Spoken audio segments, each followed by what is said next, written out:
Hello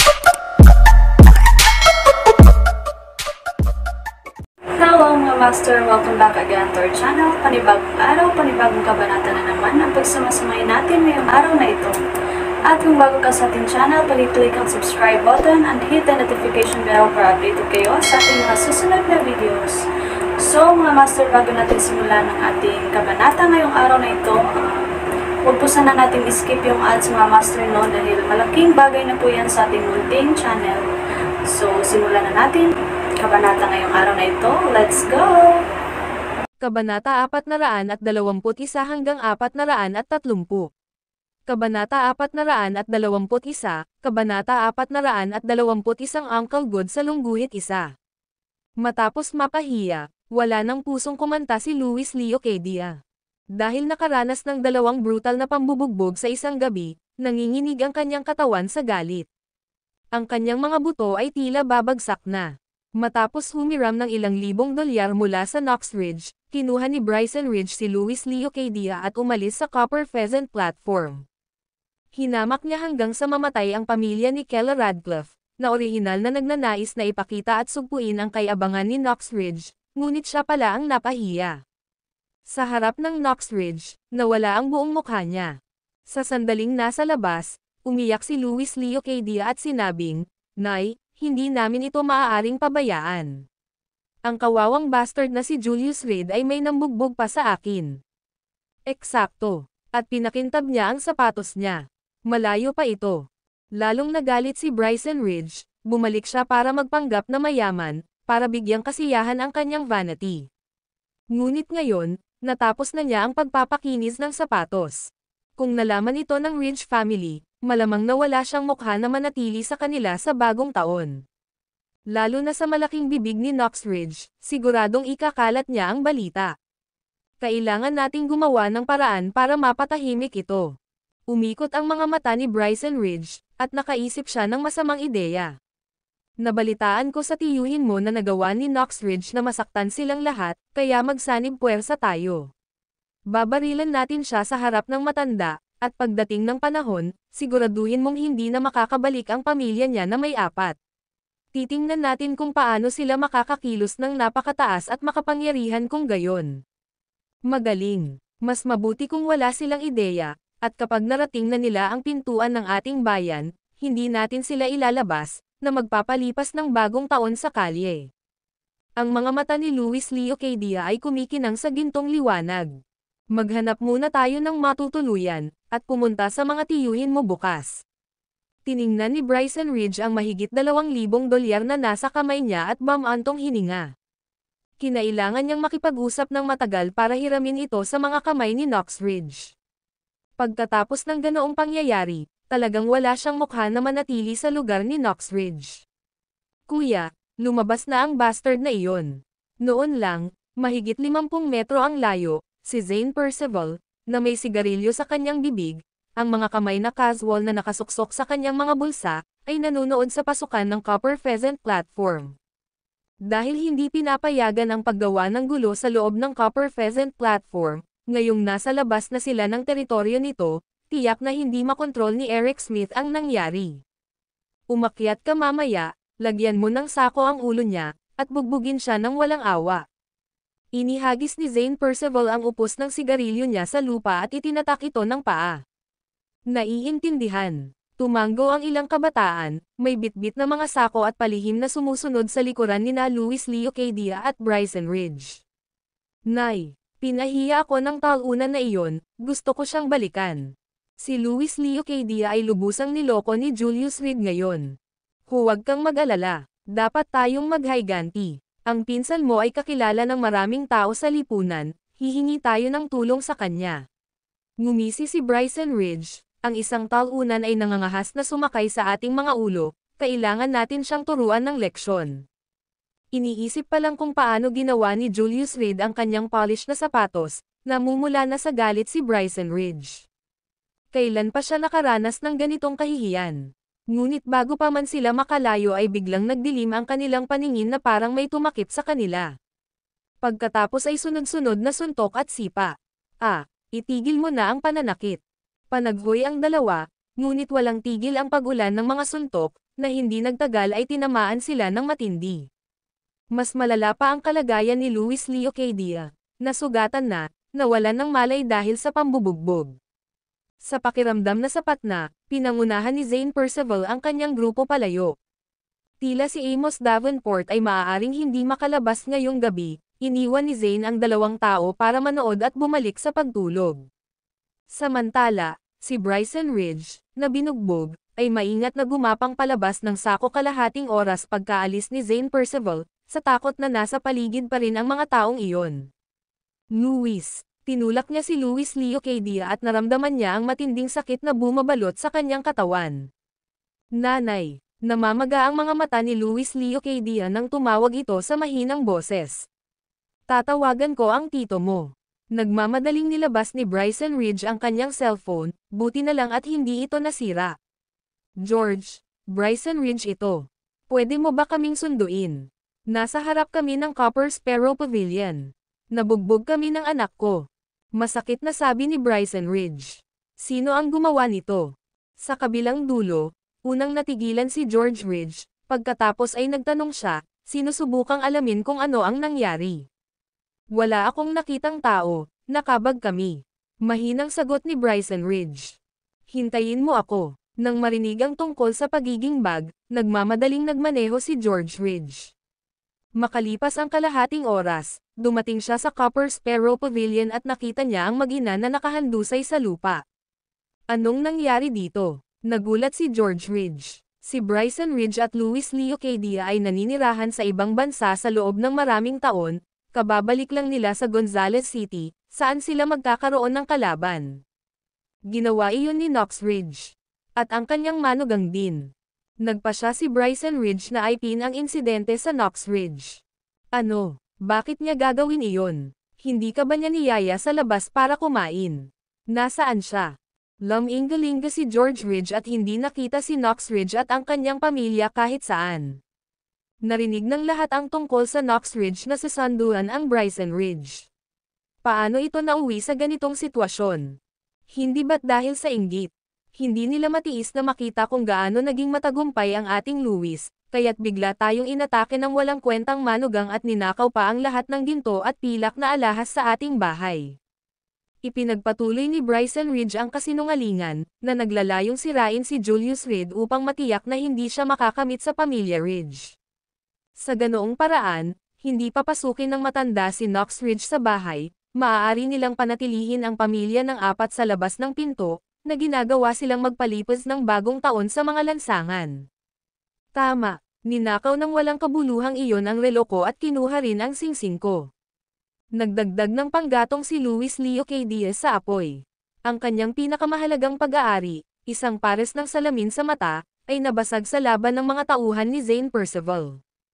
Pero hindi siya naglakas loob na sisihin si Zane Percival, kaya kailangan niyang i-frame si Julius Reed. Ganyan talaga ang ginawa ni Knox Ridge. Matagal ko na itong kasama, nagpakasal sa isang walang kwentang manugang na hindi gumagawa ng anumang disenteng trabaho at ngayon ay nagnanakaw ng mga tao. Sasabihin ko sa matanda. Galit na galit si George Ridge. Nagtanim na siya ng sama ng loob sa pagtanggi ng Knox Ridge ng pautang, at ngayon sa balitang ito na ang perpektong pagkakataon para magreklamo. Gusto pa rin nilang dumalo sa Family New Year's meeting ngayong taon, tungkol sa kung paano nila ipapakita ang mga bagay na ninakaw nila mula sa aming Luis, na sinasabi sa amin na poor folk, na hindi kami karapat-dapat na maging kanilang mga kapatid. Pinaganda ni Bryson Ridge ang kwento. Iyon ang gusto niyang epekto.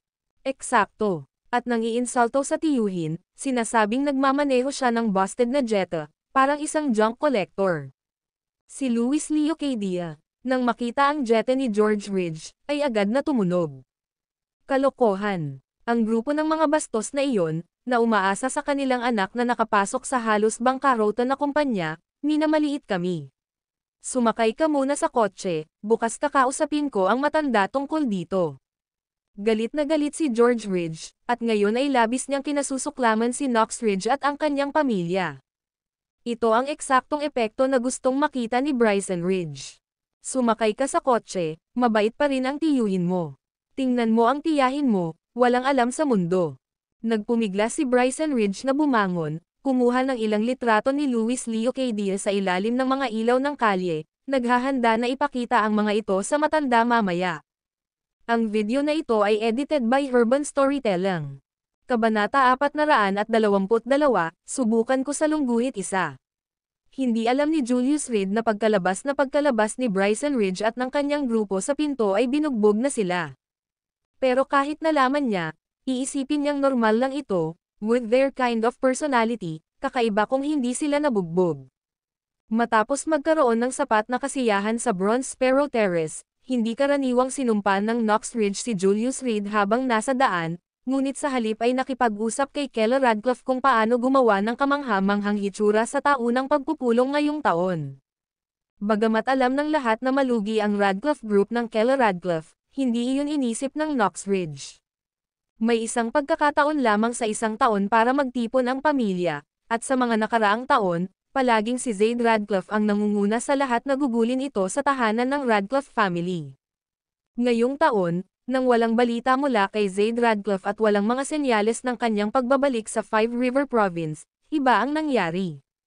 Kaya naman, pinag-uusapan ng mga miyembro ng pamilya ang pag-uwi sa kani-kanilang mga tahanan. Ito rin ang kauna-unahang pagkakataon sa loob ng mahigit 20 taon mula noong ikinasal si Knox Ridge na plano niyang bumalik sa kanyang dalagang pamilya para sa bagong taon. Gusto niyang malaman ng lahat na maganda ang kanyang ginagawa. Si Burl Radcliffe ay nanatiling tahimik sa buong biyahe, na nakatuon sa pagmamaneho ng ligtas. Kinabukasan, sa sandaling maliwanag na, sina Kela Radcliffe at Julius Reed ay nagmaneho sa pribadong club ni Bran Cook.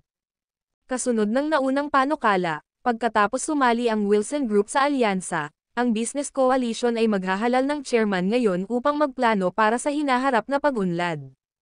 Kaya madaling araw, ang club ay napuno ng mga tao, at ang Wilson Group ay nagpadala ng mga kinatawan ng maaga rin. Julius, kung mahalal si Bran Cook, magkakaproblema tayo. Sabi ni Kela Radcliffe na may kulay ng pag-aalala. Alam ng lahat ang sama ng loob sa pagitan ni Bran Cook at ng Radcliffe Group. Kung si Bran Cook ang naging chairman ngayon, malamang nasisimulan niya kaagad ang paglilinis ng Radcliffe Group. Ang Radcliffe Group ay nakakuha lamang ng pautang at kasalukuyang nasa panahon ng pagbawi. Ang mga pondo ay wala pa sa lugar, at hindi nito makayanan ang paggulo ni Bran Cook. Huwag kang mag-alala, paano kung ikaw ang maging chairman? Pagkatapos ng lahat, ikaw ang nakipag-ayos sa mga deal sa negosyo sa Wilson Group. Napangiti si Julius Reed. Paano posibleng maging chairman si Bran Cook? Naayos na niya ang kanyang mga tao, at sa sandaling si Ovidio Cook at ang Wilson Group ay bumoto ng kanilang 2 boto, maglalakas loob ba si Bran Cook na magbitaw ng isang salita ng hindi pagsang-ayon? Para naman sa mga lokal na negosyante ng Gonzales City, wala silang anumang impluwensya. Stop joking, who would vote for me? Dempsey Davenport has already looked into it, and Bran Cook has long gave these people benefits. Tiyak na iboboto nila si Bran Cook, sana lang hindi na sila susunod sa Radcliffe Group. Napabuntong hininga si Kela Radcliffe. Masyadong malakas ang momentum ni Bran Cook, sa parami ng parami ang sumasali sa kanya, na walang paraan para makipagkompetensya sa kanya. At sa sobrang sama ng loob sa pagitan ni Bran Cook at ng Radcliffe Group, at sa pagpapahiya sa kanya ni Julius Reed ng maraming beses, tiyak na kailangang umalis sa Gonzales City ang isa sa 2 panig. Ngunit ano ang kailangang gamitin ng Radcliffe Group laban kay Bran Cook? Nagpadala ka pa ng mga tao para tingnan ito. Nagulat si Julius Reed na si Kela Radcliffe ay nagsimulang gumamit ng gayong mga taktika, tulad ng sa kanyang isipan, siya ay palaging matuwid at namumuhi sa mga palihim na kilos. Siyempre naman, Kela Radcliffe gave him a look, empleyado ako dati, natural ayoko ng ganito, pero ngayon chairman na ako. Kung hindi ko maintindihan kung paano mapapaunlad ng maayos ang kumpanya, paano ko haharapin ang mga empleyado? Papasukin din kita ng sikreto, may mga especially iya ko sa Cook family. Aniya, na mukhang nasisiyahan sa sarili kay Julius Reed. Kahanga-hanga, asawa ko. Nag-thumbs up si Julius Reed, sa katunayan, si Kela Radcliffe ay nagsisimula ng magbago, hindi na ang maamo niyang tupa noon. Ito ay isang magandang bagay, ang puso ng tao ay maaaring maging taksil, kaya laging matalino na maghanda ng ilang depensa. Salubungin natin si Young Master Cook na may mainit na palakpakan. May nagsimulang pumalakpak, na inakay ang iba na sumunod, tumayo. Dahan-daang pumasok si Bran Cook sa pangunahing pinto, bagamat matamlay ang kanyang lakad, malinaw na nakabawi na siya ng husto. Nagdulot ito ng sandali ng pagkagulat kay Julius Reed. Nakatagpo ba si Bran Cook ng isang sikat na doktor? Kung hindi, hindi posibleng gumaling siya ng ganoon kabilis. Ang kutis ni Bran Cook ay mapatla, ngunit siya ay gumawa ng isang mahusay na pagsisikap upang mapanatili ang isang ngiti, kumakaway sa mga tao sa magkabilang panig. Nakasunod sa likuran niya ang dalawang lalaki. Isang kalbong lalaki na nakasuot ng salaming pang-araw. Sa di kalayuan, para siyang may dugo sa kamay. Ang ibang lalaki ay may seryosong ekspresyon, hindi nagbibigay ng indikasyon kung ano ang nasa isip niya. Higit sa lahat, pareho silang hindi pamilyar na mukha. Nakahanap na kaya sila ng bagong kakampi? Intuitively masasabi ni Julius Reed na ang dalawang individual na ito ay hindi mga ordinaryong karakter. Ilang sandali pa, dumaan si Bran Cook sa harap nila. Mukhang gumagaling na si Young Master Cook. Pinalaki siya ni Julius Reed at napagpasyahan na kahit papaano ay nakakalakad na siya, na hindi maliit na gawa. Basta maghintay ka lang, mahigpit kong hawak ang Radcliffe Group. Kayong dalawa, luluhod at magmamakaawa. Nagsalita si Bran Cook ng may makamandag na determinasyon. Pagkagising lamang niya kahapon ay nalaman niyang bumalik ang kanyang tiyuhin na si Stacy Cook. At ibinalik ni Stacy Cook ang balita na ang kasalukuyang nobyo ni Keller Radcliffe ay ang kanyang dating asawa, si Julius Reed, hindi si Amos Davenport. Nang marinig ang balitang ito, umubo si Bran Cook ng isang subo ng sariwang dugo sa lugar. Matagal na siyang pinaglalaroan ng tanga. At ngayon lang niya ito napagtanto. Kaya naman, nang makita si Julius Reed ngayon ay nangangati ang kanyang puso sa puot. Mamamatay ka sa isang kakilakilabot na kamatayan. Nang dumaan si Stacy Cook kay Julius Reed, malamig niyang sabi. Ganon din kayo. Isang mahinang ngiti ang isinagot ni Julius Reed, hindi isinasa puso ang banta. Marami ang nagnanais na mamatay siya. Ano ang lalaking ito ngunit isa lamang wannabe. Hindi na nagtagal si Bran Cook at dahan-daang umakyat sa entablado. Nagsimula na ring umupo ang mga dumalo, nakikinig sa kanyang talumpati. Mga ginoo at mga ginoo, mula nang sumali ang Wilson Group sa labanan, hindi ako mapakali, na nagpasya na itatag ang alyansa sa lalong madaling panahon kaysa sa huli. At least, dapat na ang alyansa sa bagong taon. Pagkasabi nito, sinalubong si Bran Cook ng malakas na palakpakan mula sa ibaba. Ngunit ang pagsisimula ng isang bagay ay palaging ang pinakamahirap na bahagi.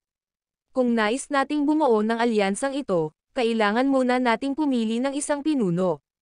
Kung walang ulo, paano tayo makikipagtulungan bilang isang nagkakaisang grupo?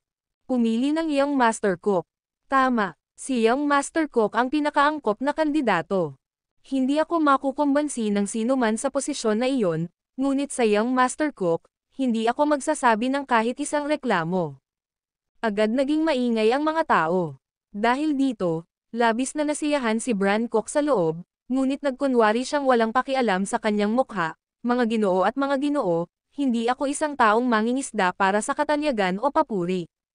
Hayaan ang ibang tao na kunin ang posisyon na ito. Ang talento ay palaging nagsisilbing pasimula sa pamumuno, at gagawa ako sa likod ng mga eksena upang suportahan ang hinaharap na chairman sa pagtupad sa gawaing ito. Matapos ang pagtanggi niya ay mas lalong lumakas ang mga sigaw mula sa ibaba. Hindi pwede. Ang posisyon ay hindi nararapat para sa sino man maliban kay Young Master Cook. Eksakto. Sino pa ang maaaring maging karapat-dapat para dito? Dapat ikaw. Sa paghihimok ng mga tao, muling bumaling si Bran Cook, dahil iyon ang kaso, bakit hindi tayo magkaroon ng demokratikong halalan? Pumili tayo ng isang taong nasisiyahan sa lahat. Pumayag. Nag-echo ang audience bilang pagsang-ayon. Kung talagang bumoto sila, Bran Cook pa rin ang kalalabasan. Sa ganitong paraan, maiiwasan niya ang anumang Saturday sa likod ng mga eksena at mabigyang katwiran ang sarili niyang mga ambisyon. Mabuti, kung gayon, hinihiling ko sa lahat na maging patas. Sa mga nais tumakbo para sa halalan, mangyaring umakyat sa entablado. Pagkatapos magsalita ni Bran Cook, nagkatinginan ang lahat, na walang sino mang humakbang pasulong. Walang tao. Kung ganoon nga, ako. Nagsalita siya habang nakabantay kay Keller Radcliffe, natatakot na magambala ni Julius Reed. Ngunit mula umpisa hanggang wakas, tila walang balak si Keller Radcliffe na sumulong. Sa wakas ay nakahinga ng maluwag si Bran Cook, nang marinig lamang ang isang boses, susubukan ko ito. Huwag mo akong pansinin, young Master Cook. Ang video na ito ay edited by Urban Storytelling. Kabanata 423, Aksidente sa Lungguhit 1. Agad na napawi ang ngiti ni Bran Cook nang marinig niya ang boses, sa pag-aakalang ligtas na niya ang kanyang posisyon. Hindi niya inaasahan na may maghagis ng wrench sa mga gawa sa huling minuto. Magsisimula pa lang magmura ang mga mayamang negosyante sa ibaba, ngunit nang makita nila kung sino ang umakyat sa podium, tumikom silang lahat. Dahil ang taong umakyat sa entablado ay walang iba kundi ang kinatatakutang byuda ng Gonzales City na si Itay Huntington. Nang makita si Itay Huntington na umakyat sa podium, pilit na ngumiti si Bran Cook at sinabing, "Welcome, Sister Huntington." Siya ay nagmura sa loob ng hindi mabilang na beses, nalulugod na si Keller Radcliffe ay hindi nagdulot ng gulo, para lamang kay Itay Huntington na pukawin ang mga bagay-bagay. Ngunit mayroon siyang ilang relasyon kay Itay Huntington, na mas mabuti kaysa kung si Keller Radcliffe ang dumating. At sa suporta ng mga lokal mula sa Gonzales City, naramdaman ni Bran Cook na hindi may impluwensyahan ni Itay Huntington ang resulta. Kung tutuusin, ang balo na ito ay matagal nang wala sa Gonzales City, at maraming tao ang hindi na pamilyar sa kanya. Para sa lahat, si Itay Huntington ay mas isang figure na dapat katakutan. Hinding-hindi nila siya iboboto, kaya muling bumalik ang ngiti ni Bran Cook. "Tayong dalawa lang ba? Halika, lahat, sumali." Tinanong niya ang mga tao sa ibaba, ngunit walang ibang naghahanda na umakyat. "Mukhang tayong dalawa lang ngayon." Nagsalita si Bran Cook na may pahiwatig ng pagbibitiw, ang kanyang puso, sa katunayan, ay sumasabog sa kagalakan. Ang kalaban na ito ay hindi nagbigay ng hamon. Ang pinakakinatatakutan niya ay ang mga taong tulad ni Aaron Jackson at Ovidio Cook na masangkot. Sa kabutihang palad, wala sa kanila ang nagpakita, at sa halip, si Itay Huntington ay lumitaw ng wala saan, na walang anumang banta. Si Itay Huntington, kahit na napakahusay at kilalang kilala, ay walang maraming kaibigan sa Gonzales City. Kung gayon, magsisimula na ba tayong ipahayag ang ating mga posisyon?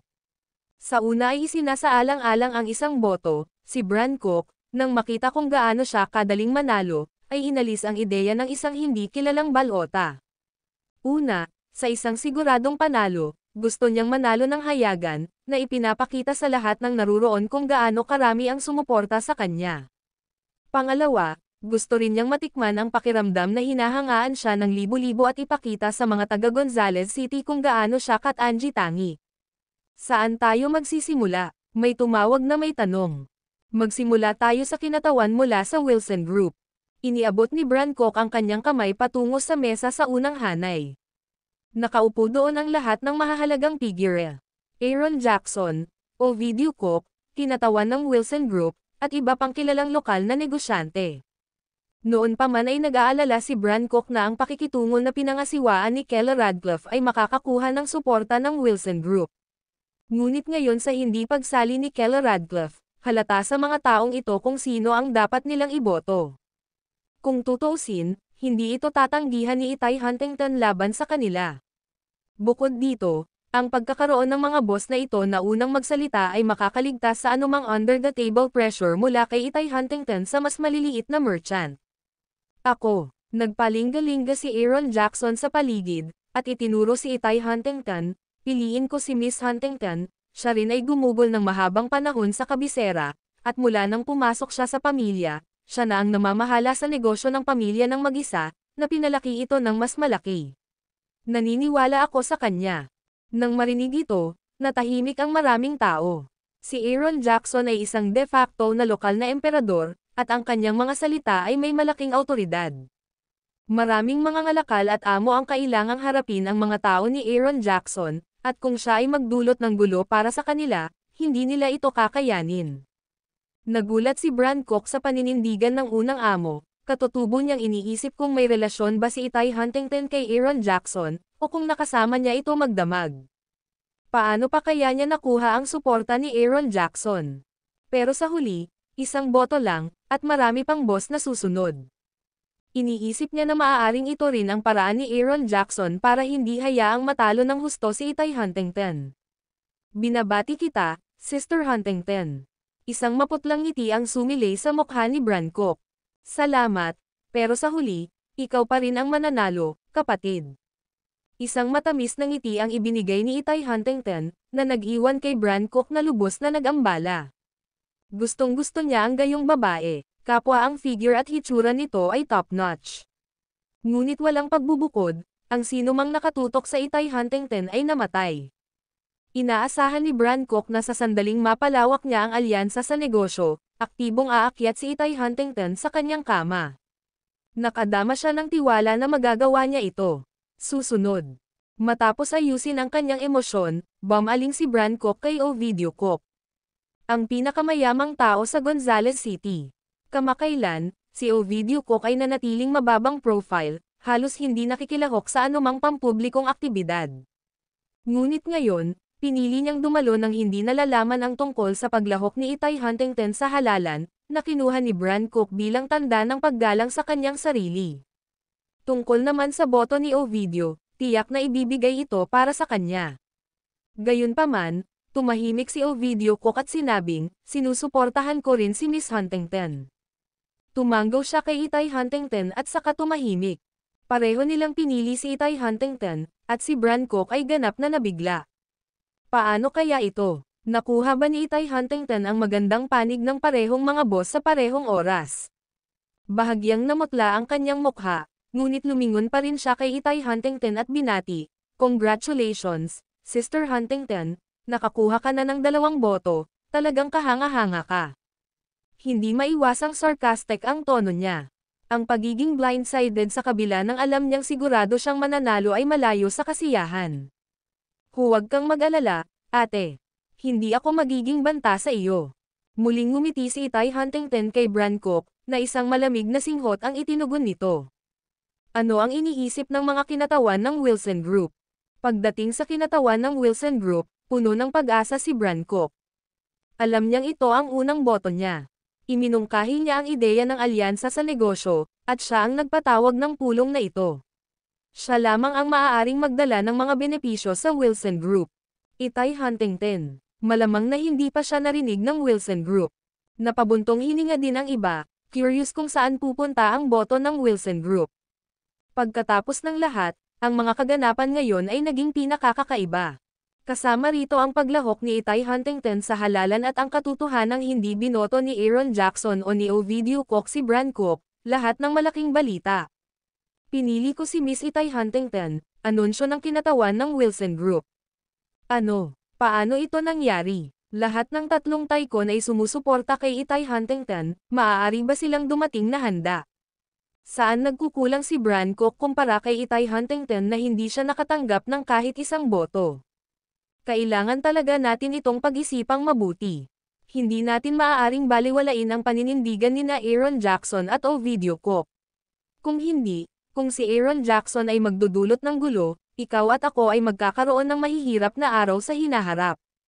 Habang nagbubukas ang mga talakayan, ang mga taong matatag na nagnanais na bumoto para kay Brancook ay nagsimulang mag-alinlangan. Ang pagboto kay Brancook ay nangangahulugan ng pag-aaway sa 3 heavyweights na naruroon. Para sa mga lokal ng Gonzales City, hindi maaaring masaktan ni Ovidio Cook o Aaron Jackson. Dahil pinili ng kinatawan si Itay Huntington, tila sikat na sikat ngayon si Sister Huntington.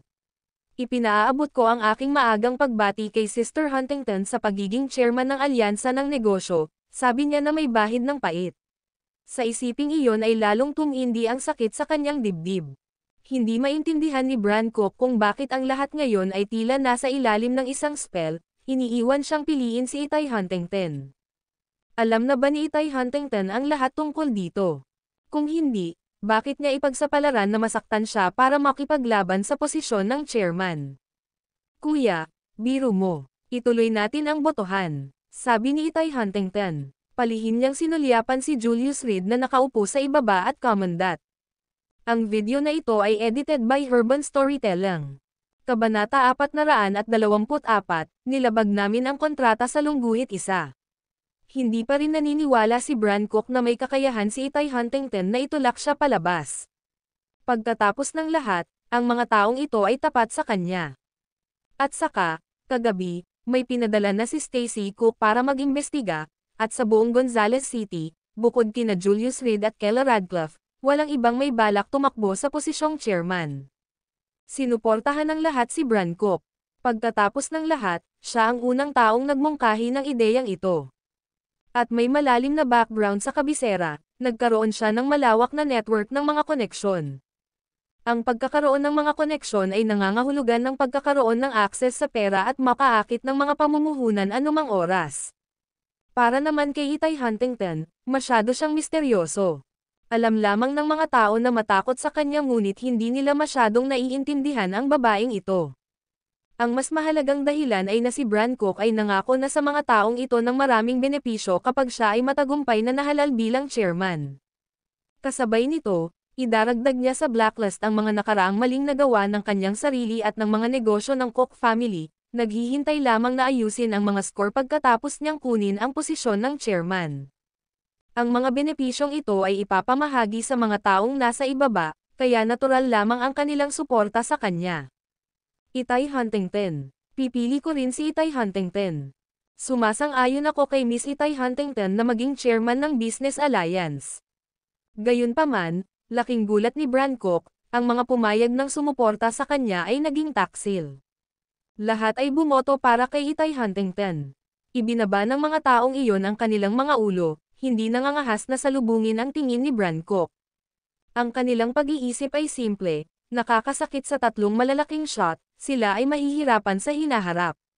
Ngunit kung nasaktan nila si Brancock, hanggat hindi niya nakuha ang posisyon ng chairman, ano ang dapat nilang ikatakot sa kanya? Matapos ang unang ilang tao ay magpakita ng halimbawa, natural na sinuportahan ng mga sumunod si Itay Huntington nang walang anumang pagdududa. Ang dapat sana ay one-sided election, sa huli, naging one-sided. Ngunit lahat ito ay tumagilid patungo kay Itay Huntington. Sinusuportahan ko si Brancock. Not knowing how long time had passed, just when Brancock felt hopeless and full of sama ng loob, biglang may umalali sa kanya. Tuwang-tuwa siya, ang kailangan niya ngayon ay mga taong naglakas loob na hamanin ang awtoridad. Hanggat ang taong ito ay nagpapakita ng isang halimbawa, ito ay mas mabuti para sa mga sumunod. Ngunit nang makita niya kung sino ang nagsalita, nangangati ang kanyang mga ngipin sa galit. Ang umalalay sa kanya ay walang iba kundi si Julius Reed. Salamat, sinabi ni Brancock ang mga salitang ito halos sa pamamagitan ng nakapikit na mga ngipin. Kung talagang hindi niya kayang makipagkompetensya kay Itay Huntington, nagpa siya si Brancock na makipag-alyansa sa kanya para ibagsak muna ang Radcliffe Group. Pagkatapos ng lahat, ang gayong malaking alyansa sa negosyo ay hindi lamang magkakaroon ng isang chairman, magkakaroon ng mga posisyon sa manager. Medyo kilala niya si Itay Huntington, at ang katotohanang tinanggihan ni Julius Reed si Itay Huntington sa party ng alak noon ay nagparamdam sa kanya na maaari silang magtulungan. Kung magtutulungan sila, kailangan niyang magpakita ng sinseridad. Nang makitang wala ng pag-asa ang halalan, ginawa na lang ni Brancock ang maituturing na pabor para sa daloy, at sinabi sa mga manunood sa ibaba, dahil karamihan sa mga tao dito ay sumasang-ayon kay Sister Huntington, huwag na tayong bumoto. Kusang loob akong aalis. Pagkatapos magsalita, nanguna siya sa pagpalakpak, congratulations to Miss Itay Huntington, for being the first chairman of the Business Alliance. Nang matapos niyang sabihin ito, nagbago ang mukha ng lahat, pati si Itay Huntington. Ano ang ibig sabihin ng unang termino? Malinaw na iniwan ni Brancock ang kanyang sarili ng isang paraan. Mukhang hindi pa rin siya kumbinsido. Napangisi si Itay Huntington. Sinubukan pa rin niyang linlanggan ito sa mga maliliit na pakulo, matuloy man ang halalan, pareho pa rin ang resulta, hindi mababago. Ang Gonzales City ay nahahati sa pagitan ng dalawang magkasalungat na puwersa, parehong puti at itim, na sumusuporta sa kanya. Ano ang kailangang laruin ni Brancock para maibalik ang mga talahan na yan? At ang dahilan kung bakit niya nakuha ang suporta ng mga taong ito ay dahil bumisita si Julius Reed kahapon ng gabi upang makipag-ayos sa bagay na ito kay Itay Huntington. Si Kela Radcliffe ay bata pa, hindi pa gulang sa politika. Kung padalos-dalos niyang pinamahalaan ang napakalaking entidad, malamang na hindi siya maiisip. Hindi lamang mabibigo ang alyansa, ngunit mawawala rin si Kela Radcliffe sa kanyang pinakamahusay na pagkakataon. Magiging sanhi ito ng kanyang matinding psikolohikal na trauma. Kaya pagkatapos ng maraming deliberasyon, nilapitan ni Julius Reed si Itay Huntington bilang kasosyo sa negosyo, at ang kondisyon ay suportahan si Kela Radcliffe bilang pangkalahatang tagapamahala ng alyansa sa negosyo. Noong una, nag-aalinlangan si Itay Huntington kay Julius Reed, ngunit napakagandang pagkakataon na iniharap sa kanya, makikipagkompetensya siya para dito kahit alam niyang mali ito. Hanggang sa umakyat siya sa entablado ngayon, at ipinahayag ni Aaron Jackson ang kanyang suporta para sa kanya na napagtanto ni Itay Huntington na hindi nagsisinungaling si Julius Reed. Ngayon, mas lalo siyang naintriga sa binatang ito. Anong uri ng background ang mayroon ng isang taong maaaring manghikayat kapwa sina Aaron Jackson at Ovidio Cook? Gayunpaman, tila walang masamang hangarin si Julius Reed, kaya pinagaan niya ang kanyang isip. Salamat sa inyong lahat sa inyong suporta. Naglakad si Itay Huntington sa mikropono at bahagyang yumuko sa mga manunood, talagang magsisikap ako sa bagay na ito at manggana sa Gonzales City. Muli, pumalakpak na parang kulog mula sa ibaba. Iminumungkahi ko na ang tagapangulo ng Radcliffe Group, Kela Radcliffe, ay kunin ang posisyon ng pangkalahatang tagapamahala ng alyansa sa negosyo, bigla niyang sinabi.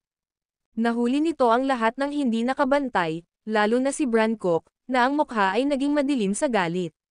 Naisip niya na kung hindi siya maaaring maging chairperson, magiging mabuti pa rin ang pagiging general manager. Ngunit ngayon, dahil hindi nagpakita ng pasasalamat si Itay Huntington sa kanya at sa halip ay iminumungkahi si Kela Radcliffe para sa posisyon, hindi ba ito isang sampal sa mukha ni Bran Cook? Bakit Kela Radcliffe? Ano sa mundo ang tungkol dito?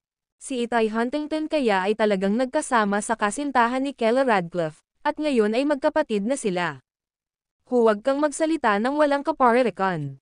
Siya na ang chairperson ngayon. Ang mga tao ay buzz sa diskusyon, ngunit walang sino man ang naglakas loob na magsalita. Alam ni Bran Cook na kung hindi siya magsasalita ngayon, maaaring mawalan siya ng pagkakataon. Siya ay humakbang pasulong, tinitingnan si Itay Huntington, Sister Huntington, ikaw ang maging tagapangulo ay kagustuhan ng mga tao, na lubos kong iginagalang at tinatanggap. Ngunit ang hayaan ang tagapangulo ng isang kumpanyang nasa bingit ng pagkabangkarote na maging pinuno ng alyansa, hindi ba't malinaw na bitag iyon para sa lahat? Ang kanyang pambungad na pananalita tungkol sa pagkabangkarote ng kumpanya ni Kela Radcliffe ay agad na ikinatakot ng lahat. Sa pagsali sa alyansa, lahat ay nais na kumita ng pera, hindi upang mawala ito. Kung gusto nilang mawalan ng pera, bakit hindi mag-isa? Bakit sumali sa karamihan? Kung ang alyansa ay pamamahalaan tulad ng Radcliffe Group, sila ay magdaranas ng malaking pagkalugi. Eksakto. Paano naging qualified si Kela Radcliffe, ang chairperson ng isang bankrupt company, na maging general manager? Hindi rin ako sumasang-ayon. Ang ganoong posisyon ay dapat mapunta kay Bran Cook. Talagang, hindi karapat-dapat si Kela Radcliffe. Nagsimulang maghiyawan ang mga manunood mula sa ibaba. Nagbigay ito kay Bran Cook ng kislap ng pag-asa. Itinaas niya ang kanyang boses, yung mga sumusuporta sa akin, manindigan po kayo. Yung mga sumusuporta kay Kela Radcliffe, maupo kayo. Tingnan po nating lahat kung sino ang tunay na makakapag-utos ng respeto ng mga tao. Whoosh! Sa isang iglap, mahigit 75% ng mga tao ang tumayo mula sa kanilang mga upuan. Nakikita mo ba, Sister Huntington? Ang tubig ay maaaring magdala ng bangka, ngunit maaari rin itong tumaob. Ikaw ay pinili namin, huwag mo kaming pababain. Tumingin si Bran Cook kay Itay Huntington na may banta sa tono. Sa ganoong malawak na suporta, sigurado siyang magiging general manager ngayon. Kung hindi Miss Radcliffe, babawiin namin ang aming puhunan. Sa sandaling iyon, tumayo ang isang kinatawan ng Wilson Group, nakatingin kay Bran Cook, "I'd manda mo kami kung gusto mo, sinira namin ang kontrata." Ang video na ito ay edited by Urban Storytelling. Kabanata 425, Patayin ng isang putok sa lungguhit isa. Biglang tumayo ang kinatawan ng Wilson Group, na nagulat sa lahat. Higit pa rito, tila walang puwang para sa pagmamaniobra. Nang tumayo ang kinatawan na ito, tumayo din si Ovidio Cook, tila balak na ring umalis. Representative, huwag ka muna pumunta. Nang makitang aalis na ang kinatawan ng Wilson Group, biglang lumukso ang puso ni Bran Cook sa kanyang lalamunan. Kung hinailan ng Wilson Group ang kanilang pamumuhunan, kung gayon ang pagkakaroon ng alyansang ito ay magiging walang kabuluhan. Bukod dito, nagpahiwatig lamang siya ng isang intensyon na bawiin ang posisyon ng chairman sa susunod na halalan. Kung gaano katagal ang isang termino, hindi ba iyon ang desisyon niya? Ngunit kung umalis ang Wilson Group, ano ang silbi ng pagiging chairman? Ang unang negotiator na nakipag-usap sa amin ay si MS Keller Radcliffe. Ang mga senior executive ng Wilson Group ay partikular na nagustuhan ang estilo at karakter ni MS Radcliffe. Kung ang isang tulad niya ay hindi maaaring maging general manager, seryoso kaming nagdududa sa kakayahan ng alyansa na kumita ng pera. Inilagay ng kinatawan ng Wilson Group ang kanyang briefcase sa mesa at malamig na sinabi, kung hindi iyon katanggap-tanggap, mangyaring aidmande kami. At babayaran namin ang bayad sa abogado. Pangangibabaw. Ang pinakamalakas na kumpanya sa Five River Province, kahit na ipatawag ang mga abogado dito, ay walang dapat ikatakot. Sino sa mga naruroon ang maglakas loob na kasuhan ang Wilson Group? Kahit na ang pera ay pinalamanan sa kanilang mga kamay, sino ang maglalakas loob na kunin ito? Tungkol ba ito sa pera, o sa kanilang buhay? Ngunit, tinitingnan kung ano ang iniisip ng lahat. Hindi pa rin sumuko si Bran Cook. Sinubukan niyang gamitin ang impluwensya ng mga negosyanteng naruroon para tumayo laban sa Wilson Group at pilitin ang behemoth na ito na sumuko. Nakasalalay pa rin ang komposisyon ng alyansa sa mga mangangalakal na ito. Kung mayroon silang tutol, tiyak na magiging inefficient ang pagpapatupad ng patakaran. I think the representative should still well consider the opinions of the merchants, don't you agree? Talaga. Kung gayon gusto kong makita kung ano ang iniisip ninyong lahat. Itinuro ng kinatawan ng Wilson Group na ito ang mga mangangalakal na naruroon, yung mga sumusuporta kay MS Keller Radcliffe na maging general manager, maupo. Nang matapos siyang magsalita ay dahan-daang umupo ang maraming tao. Nang makita ang iba na nakaupo muna, ang iba ay ibinaba ang kanilang mga ulo at umupo din pabalik. Ilang sandali pa ay nakaupo na ang lahat ng tao sa venue. Wala ni isang tao ang nanatiling nakatayo. Mr. Cook, medyo malinaw na ngayon ang opinyon ng masa, hindi ba? Lumingon ang kinatawan at tumingin kay Bran Cook na may hindi magiliw na tono. Mr. Cook, kahit na may sama ka ng loob kay MS Radcliffe, hindi mo pwedeng baliwalain ang opinyon ng lahat. Sumali rin si Itay Huntington sa paglalapat ng pressure, na nag-iwan kay Bran Cook na nababalisa ngunit walang kaalam-alam kung paano tutugan. Nabigo siyang mahalal na chairman, at ang posisyon ng general manager ay walang kinalaman sa kanya, kaya ano ang kanyang pinagkakaabalahan. Mabuti, huminga siya ng malalim at nag-aatubili na sinabi, kung gayon, igagalang namin ang opinyon ng lahat. Wow, si Mr. Cook ay nagpakita ng mahusay na integridad.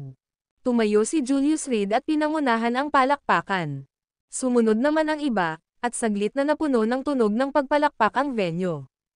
Ngunit ang palakpakan na ito ay parang mga sampal sa mukha ni Bran Cook, na nag-aapoy sa kahihiyan. Mabilis na natapos ang pagpupulong, at si Bran Cook, na may tiwala sa sarili sa simula, ay umalis habang ang buntot sa pagitan ng kanyang mga binti, ay lubos na napahiya. Hindi ako kumbinsido. Nakaupo sa likod ng Mercedes, ikinuyong ni Bran Cook ang kanyang mga kamao sa kanyang pantalon at tahimik na umungol.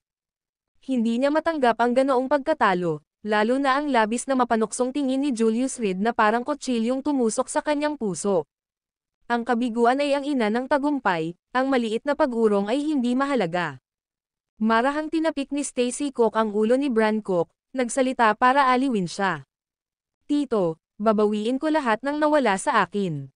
Namula ang mukha ni Bran Cook, at bahagyang namamaga ang kanyang mga mata dahil sa namumuong halumigmig. Ngayon ay parang isang lalaki. Si Stacy Cook, nang makita ang kilos ng kanyang pamangkin, ay tumango bilang kasiyahan, walang anuman ito.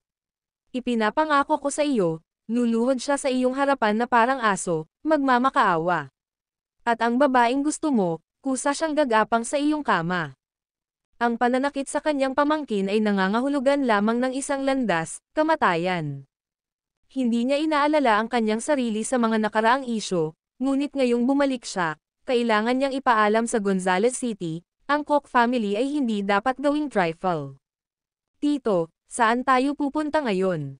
Si Bran Koch, nang matanggap ang pangako ng kanyang tiyuhin, ay bahagyang na-relax ang kanyang ekspresyon. Ang lalaking dinala ng kanyang tiyuhin kagabi ay mas sanay pa kaysa sa mga nangungunang doktor sa Gonzales City. Kung hindi dahil sa kanya, hindi na siya makakatayo. Jordan, ano ang naramdaman mo ngayon? Nagtanong si Stacy Koch, na nagsisindi ng tabako, habang nakataas ang kanyang binti, nakatingin sa kalbong bodyguard na nakaupo sa co-pilot seat. Ang taong ito ay ang piling tao sa kanyang mga elite, isang master na kumalas sa kanyang daan palabas sa bundok ng mga bangkay. Nang madaanan nila si Julius Reed kanina, inutusan niya si Jordan na suriin ang lakas ng lalaki, para magplano ng naaayon. Napakalakas, napakakaunti sa Gonzales City na mas malakas kaysa sa kanya, seryosong sagot ni Jordan. Hindi mo ba inaasahan na ang walang kabuluhan na iyon ay napakabigat? Medyo nagulat si Bran Koch. Sa Gonzales City, may mga tsismis na kinuha ng Radcliffe family ang isang walang kwentang manugang, na 3 taong nagluluto at naglalaba, tulad ng isang yaya. Ito ay naging isang tanyag na piraso ng tsismis at madalas na pinalalaki para sa isang magandang pagtawa. Kung totoo nga siya gaya ng sinabi ni Jordan, paano kaya siya nabuli sa loob ng 3 taon? Hindi pa siya tapos magsalita, walang pakialam na sabi ni Stacy Koch, humihit-hit ng kanyang tabako. Walang gaanong alam si Bran Koch tungkol sa lalaking nauna sa kanya, ngunit alam niyang napakahusay ni Jordan. Kung haharapin niya ako, maaari ko siyang ilabas sa isang galaw. Nagsalita si Jordan sa mahinang boses, at maaari siyang patayin sa isang suntok. Nang marinig ito, si Bran Koch ay nagmura sa loob, sa pag-aakalang ito rin ay isang taong nagpapamalas, nagsasalita sa kalahating katotohanan. Gayunpaman, sa gayong katulong sa kanyang tabi, ang pakikitungo kay Julius Reed ay magiging isang piraso ng cake. Let's go! Nasa Twilight Mansion lahat ang pamilya ng Koch. Pinilit ng iyong ama na magsagawa ng welcome party para mawala ang alikabok, at nagsasalita siya sa Twilight Mansion na parang ito ang pinakamagandang bagay mula noong hiniwang tinapay. Well, makikita ko sa sarili ko kung paano ang restaurant na ito, na pinuri bilang pinakamahusay sa Gonzales City, ay nananatili, nakangiting sabi ni Stacy Koch habang nakatingin sa mensahe sa telepono. Twilight Mansion. Narinig ko na rin ito, ngunit hindi pa ako nagkaroon ng pagkakataong pumunta mula nang makabalik ako, tumanggaw si Bran Koch at sinabing, Tito, tama lang natanggapin ka ng pamilya pagkatapos ng mahigit 1 dekada. Bagamat hindi alam ni Bran kung ano mismo ang ginagawa ni Stacy, ang kadakilaan ng kanyang pagbabalik ay nagpapahiwatig na siya ay gumawa ng isang kapalaran. Sa pamamagitan ng isang dalubhasang kamay tulad ni Jordan sa kanyang tabi, at nang natuklasan ang tunay na pagkakakilanlan ni Amos Davenport sa loob lamang ng isang gabi, si Stacy ay nagpakita ng mga kakilakilabot na kakayahan na hindi maaabot ni Bran. Kahit na curious na siya, pinipigilan pa rin ni Bran Koch na magtanong. Humandar ang sasakyan at hindi nagtagal ay nakarating sa Twilight Mansion. Nagtipon dito ang mga luxury car, na ginagawa itong nangungunang pwesto para sa elite networking sa Gonzales City. Dumating ang mayayaman para makipag-usap sa negosyo at pag-usapan ang mga partnership. Salamat sa kanilang magandang negosyo, ang Koch family ay mayroon ding membership card, na nagbibigay sa kanila ng access sa restaurant. Mabilis na lumapit ang doorman para buksan ang pinto at pinona ang grupo sa loob. Ang mga miyembro ng pamilya Koch ay naghihintay na doon, mahigit 20 tao mula sa pangunahing pamilya ang dumating, at ang mga mula sa mga side branch ay sadyang hindi kwalipikadong sumali.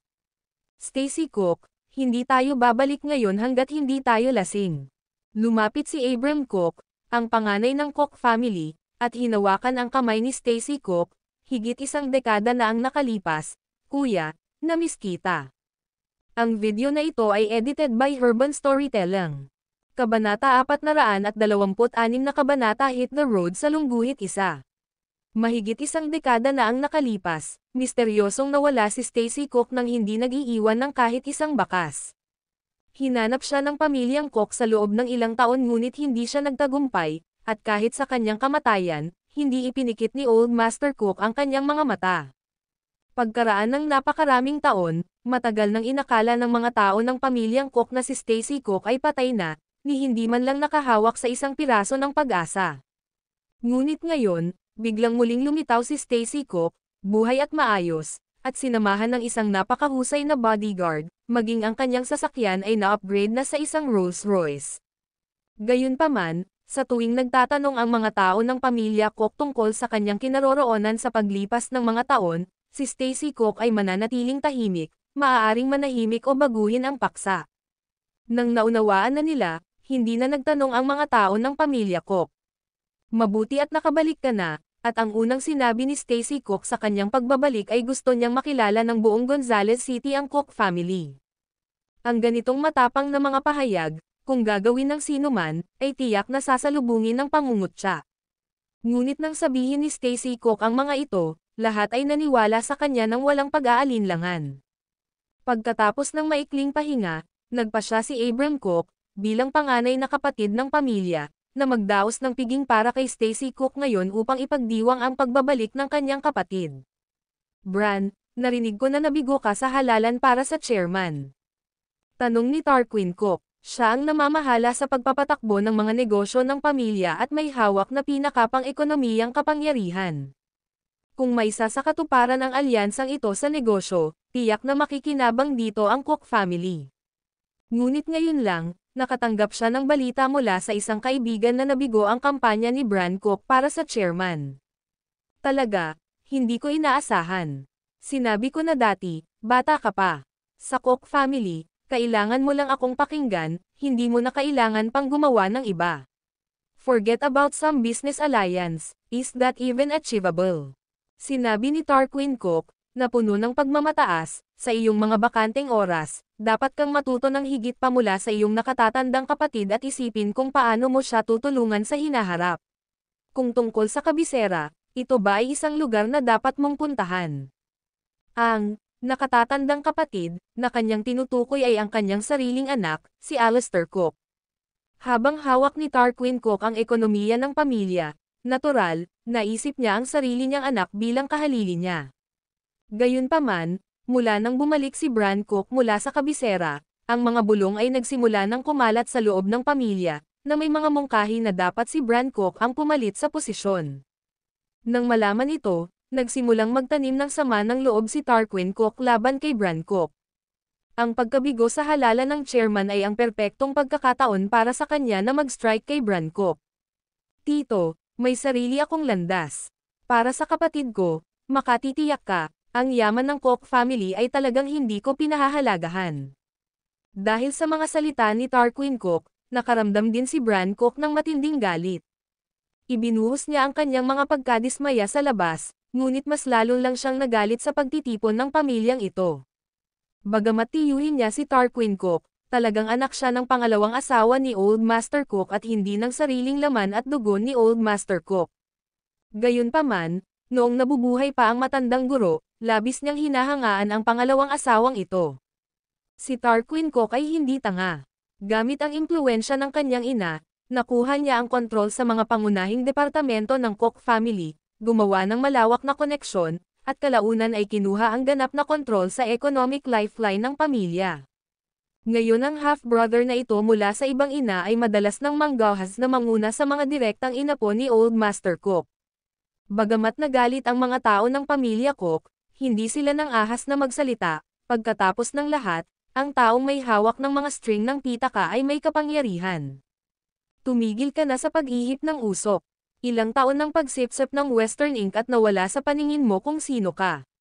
Mababa ang tingin mo sa ari-arian ng Cook family, ano nga ba ang pinahahalagahan mo? Tinuya ni Tarquin Cook ang mga salita ni Bran Cook, malinaw na nagpapahayag ng maasim na ubas. Ang Cook family, kahit na mahina, ay itinuturing pa rin na pangalawang tier na pamilya sa Gonzales City, na may mga asset na nagkakahalaga ng higit sa 1 bilyon. Sa mga nakalipas na taon, salamat sa kaunting pakikipagtulungan kay Aaron Jackson, at sa paggamit ni Tarquin Cook ng kanyang sariling mga kasanayan, bahagyang umunlad ang negosyo ng pamilya. Ngunit sa parehong oras, ang kanyang mga depensa laban sa mga tao ng pamilya Cook ay naging mas matindi. Ang takot sa mga kapatid na ito na walang kaugnayan sa dugo ay aagawin ang ari-arian ng pamilya. Overthinking mo talaga. Kapag ako, si Bran Cook, sinabi kong hindi ko ito pinahahalagahan, talagang hindi ko. Sa pag-iisip sa mga tao ng pamilya Cook na binyo-bully ng tiyuhin na ito, naramdaman ni Bran Cook ang pagkulo ng kanyang dugo at halos gumawa ng pisikal na aksyon. Tama na. Pamilya tayong lahat dito, wala nang dapat pag-awayan. Nang makita ang tensyonado na kapaligiran, si Abram Cook, bilang ang nakatatandang kapatid, ay mabilis na pumagitna. Ngunit ang mga salitang ito ay lalong nagpagalit kay Tarquin Cook. Sa katunayan, pinoprotektahan ng mga tao ng pamilya Cook si Bran Cook, hindi tinatrato siyang parang pamilya. Naisip niya na ito ay may katuturan, marahil ang mga taong ito ay naghihintay lamang sa Bran Cook na pamunuan sila upang lumiko ang mga talahan na yan. Posible ba iyon? Abram Cook, ang bagay na ito ay walang kinalaman sa iyo. Hindi alam ni Bran Cook kung gaano kataas ang langit o kung gaano kalalim ang lupa, tinuturuan ko siya. Bakit ka sumisigaw? Pagkatapos magreklamo ni Tarquin Cook, agad na tumigil sa pagsasalita si Abram Cook. Napakunot ng noo si Stacey Cook sa eksenang ito. Obviously, hindi lang isang araw na binyo-bully ni Tarquin Cook ang mga kapatid niya. Tarquin Cook, lahat tayo ay magkakapatid, hindi ba ito ang paraan ng pagsasalita? Sabi ni Stacey Cook sabay tawa ng malamig. Dahil bumalik siya, balak niyang baguhin ang sitwasyong ito. Palibhasa'y kinakausap ni Stacey Cook sa ganitong paraan, agad na nagdilim ang ekspresyon ni Tarquin Cook. Ano, tumubo ka na ba pagkatapos ng ilang taon? Lumapit siya at marahang itinulak ang dibdib ni Stacey Cook gamit ang kanyang daliri, kilalanin kung sino ka. Nang makita ito, agad na gustong kumilos ni Jordan ngunit pinigilan ni Stacey Cook. Ano, malaking lalaki, hindi ka masaya.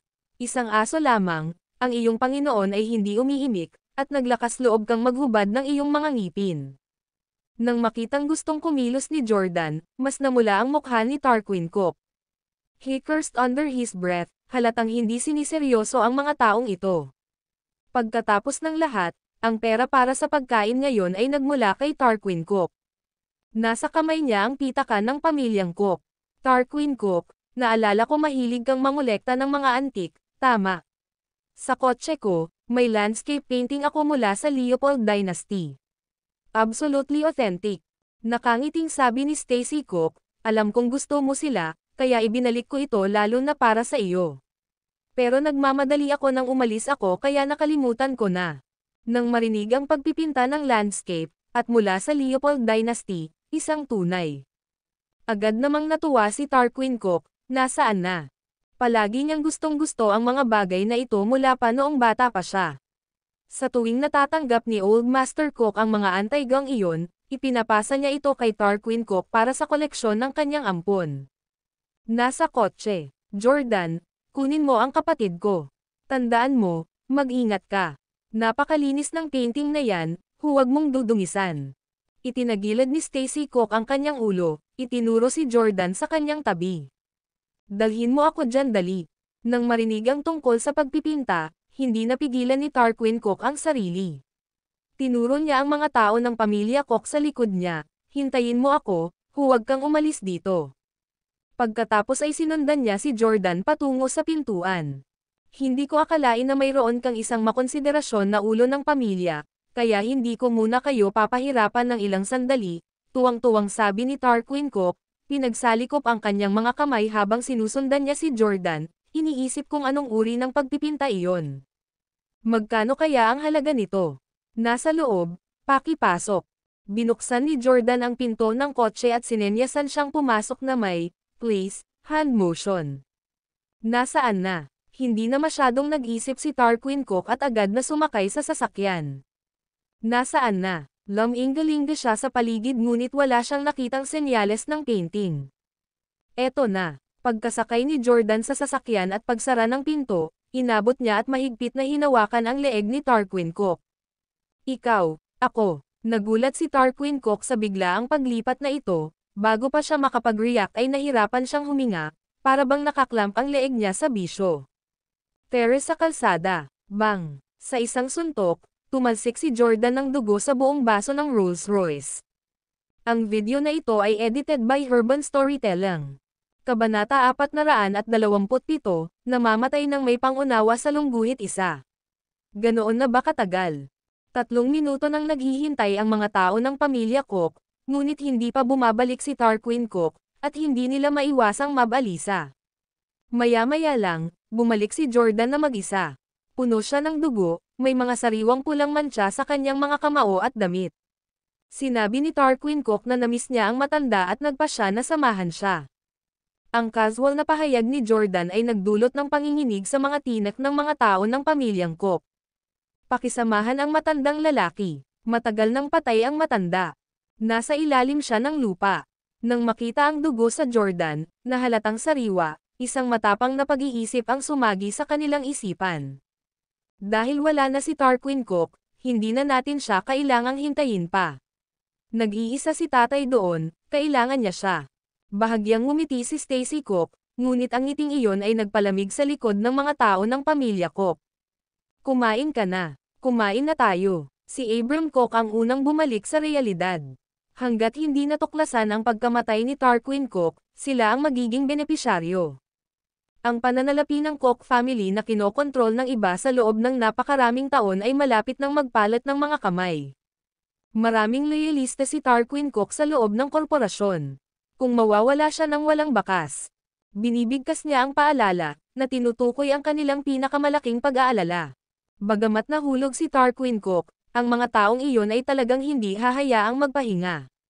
Kung matuklasan na si Tarquin Cook ay pinatay, ang buong Cook family ay maaaring hilahin pababa kasama nito. Ang pagkukunwari ng isang kriminal ay isang krimen mismo. Jordan, nakasanayan na ni Tarquin Cook na tawagan ang mga taong iyon ng madalas. Baka mahirapan siyang makibagay ng mag-isa. Lumingon si Stacy Cook kay Abram Cook, "Kuya, i-draft mo ako ng listahan, ngayon din. Ipapabisita ko si Jordan sa mga taong ito." Habang sinasabi ang mga salitang ito, si Stacy Cook ay napakalmado, na para bang pinangangasiwaan ang isang perpektong normal na relasyon. Walang bakas ng kaba o pagkabalisa. Sige, nag-alinlangan si Abram Cook. Sa pakikisangkot, magiging kasabwat siya. Ngunit may malaking panganib na may malaking gantimpala, tumango siya at pumunta sa front desk para humingi ng papel at panulat. Dahil nagpahayag na ang panganay, walang dapat ikabahala ang ibang miyembro ng clan. Sa pagkamatay ni Tarquin Cook, lahat ng ito ay pakinabang at walang talo. Di nagtagal, si Abram Cook ay sumulat ng may lagnat, na inilista ang bawat isa sa mga die-hard supporter ni Tarquin Cook nang hindi iniiwan ang sinuman. Sabihin sa kanila na gawin ito ng malinis. Pagkatapos magsalita ni Stacy Cook, tumawag si Jordan sa telepono, kinuha ang listahan, at lumabas, bumalik sa silid makalipas ang kalahating minuto. "Kuya Stacy, nagayos na ako ng mga tao na mag-asikaso nito." Mahinahon siyang nagsalita, "Tere, kain na tayo, gutom na tayong lahat." Sumenya si Stacy Cook, at nang papasok na ang lahat sa loob, biglang huminto si Bran Cook sa kanyang paglalakad. Anong problema? Nang mapansin ang pagbabago ng emosyon ni Bran Cook, sinundan ni Stacy Cook ang kanyang tingin, sa oras na makita si Julius Reed na pinamunuan si Kela Radcliffe, kasama sina Knox Ridge at Burl Radcliffe, na papasok. Ang pamilya Radcliffe ay kwalipikado din na pumasok. Bulong ni Bran Cook sa sarili at humakbang patungo sa reception desk. Ang Twilight Mansion ay isang high-end na venue, hindi isang lugar na basta-bastang makapasok. Mayroong libu-libong mga negosyante sa Gonzales City, ngunit wala pang 100 sa kanila ang karapat-dapat na pumunta dito. Mula nang umalis si Zaid Radcliffe, tuluyan nang nawalan ng koneksyon ang Radcliffe family, at sa kasalukuyang krisis sa utang, paano sila magiging kwalipikadong pumunta sa Twilight Mansion? Kaya natitiyak ni Bran Cook na nakalusot ang pamilyang ito. Alam na alam niya kung ano ang kahihinatnan ng pagbagsak ng Twilight Mansion. Sa pinakamahusay, sirang mga binti, sa pinakamasama, pagkawala ng buhay. Ang mga taong ito ay nakalusot. Malakas na sigaw niya na agad namang nagpa-alerto sa security sa loob ng Twilight Mansion. "Tigilan mo sila." Tinawag ng security captain ang kanyang walkie-talkie, at mabilis, pinalibutan ng isang dosenang security guard si Julius Reed at ang kanyang grupo, na natrap sila sa loob. Ano ito? Sa pagharap sa biglang pagsalakay ng mga security guard, malamig na nagsalita si Julius Reed, umalis ka. Oh, hindi ba ito ang tanyag na Gonzales City na walang kabuluhan, Julius Reed? Ano ang problema? Sinusundan ang iyong asawa sa Twilight Mansion upang mabuhay muli sa kanya.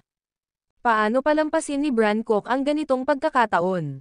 Tahasan niyang inilantad ang pagkakakilanlan ni Julius Reed, na naglalayong makamit ang isang nakakahadlang na epekto. Kahit gaano ka pa magkaila, madali kong nakikita ito. Brancock, nagkataon lang. Nang makita si Brancock, hindi nagalit o nabigla si Julius Reed na nabunyag ang kanyang pagkakakilanlan. Ang lahat ay gaya ng dati.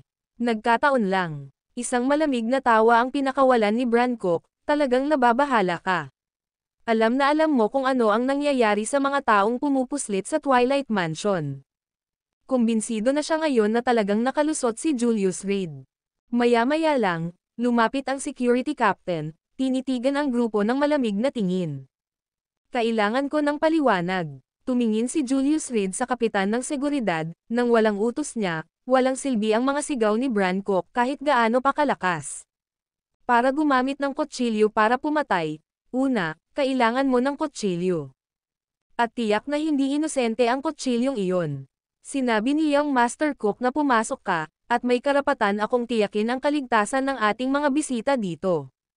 Ang kapitan ng seguridad ay tumayo habang ang kanyang mga kamay ay nakapulupot sa kanyang likuran at sinabi ng malakas, "Membership card, ilabas mo ito." Ang membership card ay ang tanging tanda ng pagpasok sa Twilight Mansion, at hindi ito maaaring ipahiram sa iba para magamit. Ang bawat card ay may natatanging code dito. Mula sa manager hanggang sa security staff, kailangang isaulo ng lahat ang numerong katumbas ng bawat tao. Idinaragdag ang lahat ng Twilight Mansion membership card, mayroon lamang ilang dosina, na ginagawang madaling matandaan ang mga ito. Hindi niya ito maalis. Ngumisi si Brancock sa gilid, tiyak na pumasok ang ganitong uri ng tao, at dapat silang maparusahan ng husto. May kakaibang panuntunan ang Twilight Mansion, kailangan mo lang ng membership card para makapasok, hindi para makaalis. Kaya natitiyak ni Brancock na tiyak na pumasok si Julius Reed upang kumain bago umalis. Taon-taon, nakakaranas ang Twilight Mansion ng maraming ganoong pagkakataon, na may 12 ng mga taong nabali ang mga binti. Paano kung ilabas ko? Tumingin si Julius Reed kay Brancock, nakataas ang isang kilay. Ano ang gagawin mo, Brancock? Haha, wala akong gagawin. Kahit alam kong binugbog ka na parang aso, hindi ako makikipagpustahan sa'yo. Ano ba ang silbi nito? It would be an empty victory. Tumawa ng malakas si Brancock. Ngayon, kung mabali ang mga paa ni Julius Reed, mapaparusahan din si Keller Radcliffe. Nang maglaon, kapag ang alyansa ng negosyo ay magkasamang nagpetisyon, ang posisyon ng manager na iyon ay kailangan pa ring mapasa kanya. Sa katunayan, isang pagkakataon na niregalo ng tadhana. Hindi ka mamamatay kung hindi mo niligawan si kamatayan. Tabi ka, kakain pa ako, huwag mong sirain ang kasiyahan natin. Malamig na sabi ni Julius Reed, ngunit hindi natinag ang mga security guard. Sa takot sa mga banta ni Brancock, si Knoxridge ay natakot. Julius Reed, totoo man o peke ang card na ginamit mo para sa pagpasok, huwag mo kaming kalagkarin pababa kasama mo. Ang isipin pa lamang na mabali ang kanyang mga binti ay namutla na sa takot ang mukha ni Knoxridge. Narinig niya ang tungkol sa Twilight Mansion, at sino sa Gonzales City ang hindi pa. Naisip niya na ang pagdating sa ganoong lugar ay magiging isang tagumpay, isang bagay na ipagyayabang pagkatapos. Ngunit hindi niya inaasahan na makakatagpo siya ng ganoong sitwasyon. Pakiramdam niya ay tuluyan na siyang binaygo ng walang kwentang manugang na ito. Sa kanyang puso, pinagsisisihan niya ang hindi pag-iisip ng mga bagay-bagay, sinisisi ang sarili niyang kawalang kabuluhan dahil sa hindi niya napagtatanto ang nangyayari. Ang mga pumupunta sa Twilight Mansion ay pawang mayayaman. Ano ang katayuan ng kanyang manugang? Nandito kaya siya, ngunit ngayon huli na para sa pagsisisi. Kung hindi mo ipapakita ang membership card ngayon, gagawa ako ng mga mapilit na hakbang, mangyaring makipagtulungan. Ang kapitan ng seguridad ay tumayo ng tuwid sa harap ni Julius Reed, humihingi mula sa isang posisyon ng autoridad. Sa totoo lang, hindi ko kailangang ipakita sa iyo, ngunit mabait ako at gusto kong maunawaan mo bago ka mamatay. Dahan-daang ibinunyag ni Julius Reed ang card sa kanyang kamay. Ikaw ay, malaking pagbabago ang mukha ng security guard. Click. Ngunit pagkatapos, mabilis na binawi ni Julius Reed ang card, sinipa ang tuhod ng kapitan ng seguridad. Nabasag ang mga buto. Ang video na ito ay edited by Urban Storytelling. Kabanata 428, matigas ang ulo ko sa lungguhit isa. Ikaw, baliw ka. Naramdaman ni Knoxridge na nanghina ang kanyang mga binti at bumagsak sa lupa. Ang lakas ng loob na lumipat sa Twilight Mansion. Hindi ba ito naghahanap ng kamatayan?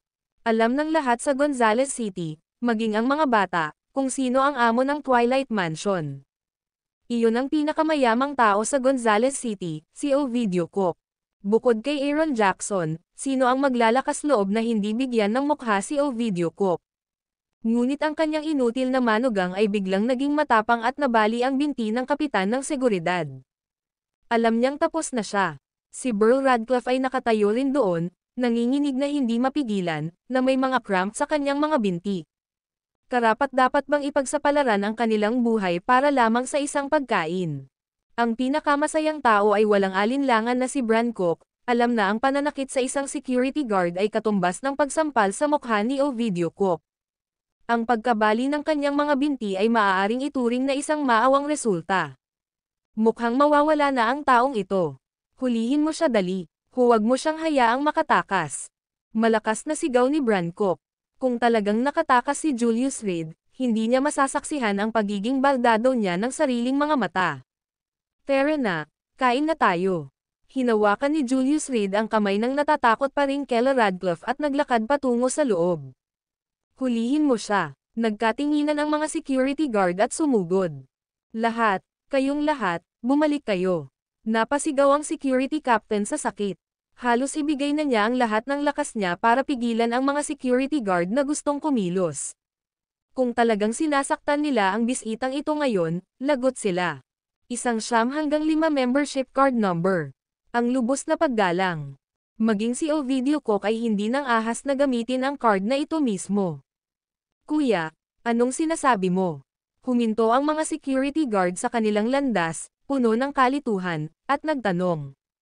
Upang kumilos ng walang ingat sa Twilight Mansion, wala ba silang gagawin tungkol dito?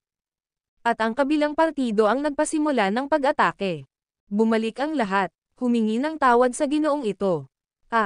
Pawis na pawis ang security captain sa sakit, kulubat ang katawan. Ngunit gayunpaman, nagngangalit siya sa matinding paghihirap at tinawag ang kanyang mga kapatid pabalik. Pinoprotektahan niya ang mga lalaking ito. Ang aking mga tauhan, sila ay walang alam. Pakiusap, mangyaring huwag silang sisihin. Masakit na itinukod ng kapitan ng seguridad ang kanyang sarili, hindi pinapansin ang kanyang putol na binti, at lumuhad sa lupa, nagngangalit ang mga ngipin. Nakikiusap ako sa iyo, Captain. Anong ginagawa mo? Anong nangyayari? Tumawag ng doktor. Captain, bakit ka lumuhad? Agad namang nagpanik ang mga security guard. Gayunpaman, dahil ang kapitan ng seguridad ay karaniwang may magandang relasyon sa kanila, sila ay partikular na masunurin, lahat sila ay nagkukumpulan sa kanya at hindi nagpadalos-dalos. Bakit ka nakatayo dyan? May nananakit ng mga tao sa Twilight Mansion. Nakita ni Bran Cook ang mga security guard na hindi kumikibo at naging lubhang nababalisa. Sumisigaw siya nang bigla siyang nasample sa mukha. Masakit ba? Napatingin si Julius Reed sa nakatulala na Bran Cook. Kung masakit, then learn your lesson. Kung hindi, sa susunod hindi na lang sampal. Pagkasabi noon, malamig na sinulyapan ni Julius Reed ang kapitan na nakaluhod sa lupa, basang-basa sa pawis. Tandaan, ang mga gumagamit ng iba para pumatay, ang unang mapuputol ng talam. Naiintindihan ko. Ibinaba ng security captain ang kanyang ulo, hindi na nagsalita. Kasabay nito, nagtanim siya ng matinding galit kay Bran Cook. Let's go, buhatin niyo ang biyenan ko at biyenan, humanap kayo ng table at maupo kayo. Sumenya si Julius Reed, ngunit ang mga security guard ay nanatiling nakatulala, hindi kumikilos upang sundin ang kanyang utos. Ang lakas ng loob mong saktan ako. Si Brancock, na nakabawi sa kanyang katahimikan, ay lumapit kay Julius Reed sa galit. Bago pa niya magawa, narinig niya ang mahinang boses ng security captain na sumisigaw, "Hindi mo ba narinig ang utos ng customer? Gawin mo. Kung may makasakit sa kanya, papatayin ko sila." Nang mabigkas ang mga salitang ito, agad na naunawaan ng mga security guard ang nangyayari. Lumilitaw na ang panauhin sa harap nila ay lubos na nakikilala, at ang kapitan ng seguridad ay inako ang lahat ng sisihin sa kanyang sarili, na nag-aalok sa kanila ng pagkakataong tabyusan ang kanilang sarili. "Kunin mo na, tita, okay ka lang ba? Markang Paywa, tito, sumama ka sa akin." Ang mga grupo ng tatlong security guard ay halos umalala sa Knox Ridge at Burl Radcliffe habang binuhat nila ang mga ito at naglakad patungo sa loob ng restaurant. "Hoy, anong ginagawa mo? Walang card ang taong ito." Galit na sinigawan ni Brancock ang mga security guard, ngunit parang hindi nila ito naririnig, walang pumapansin sa kanya. "Anak, parang hindi mo na naaalala ang sakit pagkatapos nitong gumaling, na hindi maganda." Bahagyang tinapik ni Julius Reed ang mukha ni Brancock ng 2 beses, pagkatapos ay biglang binawi ang kanyang kamay at sinampal siya ng malakas. Smack! Umalangaw-ngaw ang malutong na tunog sa buong restaurant. Maging ang manager ay nagulat at lumapit. Nakita niya si Julius Reed at pinagpawisan siya. Ito ang lalaking nagpahinto sa isang grupo ng mayayamang pangalawang henerasyong bata sa Gonzales City. Dito mismo sa Twilight Mansion. Wala pang 1 buwan ang nakalipas. Anong nangyayari? Si Stacy Cook, nang marinig ang kaguluhan, ay lumapit kasama ang mga tao ng pamilya Cook. "Tito, sinaktan niya ako." Tinitigan ng masama ni Brancock si Julius Reed, umaasang tutulungan siya ni Stacy Cook na patayin ang lalaking nagpahiya sa kanya ng higit sa 1 beses. Ngayon, ang kanyang mukha ay may 2 malalaking marka ng sampal, na nagiging kulay ube dahil sa tama. Tumulo ang dugo mula sa sulok ng kanyang bibig, na nagpapakita kung gaano kalakas ang sampal. "May nataman ka ba?" Malamig na tanong ni Stacy Cook. Kaya niyang patayin si Tarquin Cook, kaya tiyak na mapapatay niya si Julius Reed.